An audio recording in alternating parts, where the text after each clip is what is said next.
امیر المؤمنین علیہ السلام سے روایت ہے کہ فرماتے ہیں کہ حضرت رسول خدا صلی اللہ علیہ وآلہ وسلم نے مجھے ایک ایسی دعا سکھائی کہ جس میں اسم اعظم موجود ہے، اور جو کوئی اس دعا کے ذریعے سے خدا کو پکارے اس کی حاجت پوری ہوگی، اور جو کچھ خدا سے طلب کرے گا اسے حاصل کر کے رہے گا، اس کا غم اور غصہ ختم ہو جائے گا، مشکلات اس کے لیے آسان ہو جائے گی۔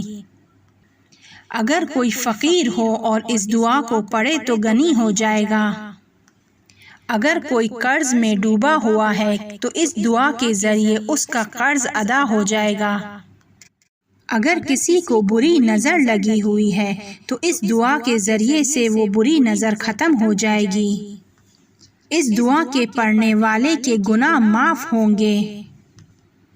اس کے پڑھنے والے کے عیب کو خداوند عالم مخفی رکھتا ہے۔ اگر کوئی شخص شیطان سے خوف زدہ ہو تو اس دعا کو پڑھے، شیطان سے امن میں رہے گا۔ اگر اس دعا کو پہاڑ پر پڑھا جائے تو اپنی جگہ سے ہل جائے گا۔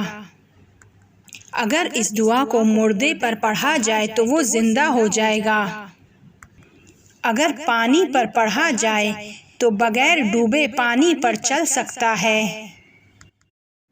اس دعا کا پڑھنے والا حضرت رسول خدا صلی اللہ علیہ وآلہ وسلم کو خواب میں دیکھے گا کہ جو اسے جنت اور اس کی دعا کے قبول ہونے کی خوشخبری دیں گے۔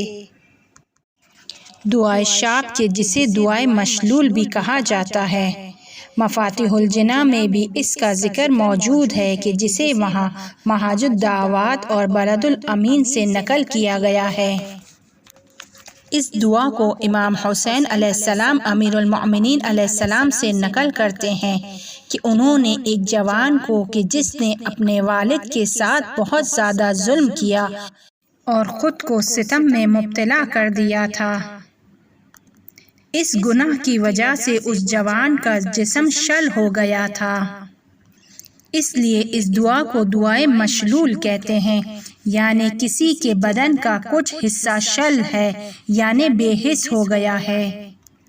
اس دعا کو پڑھنے کے بعد اس جوان نے پیغمبر صلی اللہ علیہ وآلہ وسلم کو خواب میں دیکھا کہ انہوں نے اس کے جسم پر ہاتھ پھیرا اور کہا کہ خدا کے اسم اعظم کی حفاظت کرو کہ تمہارا انجام خیر ہوگا۔ جب وہ خواب سے بیدار ہوا تو تندرست تھا۔ اس دعا کو پڑھنے کے بعد جو کچھ خدا سے چاہتے ہو طلب کرو اور اپنی حاجتوں کا نام لو، لیکن ضروری ہے کہ طہارت کامل رکھتے ہو۔ اس دعا کو رات کے وقت خشوع و خضوع اور خلوص کی نیت سے پڑھا جائے کہ انشاءاللہ حاجت روا ہوگی، اور وہ دعا یہ ہے: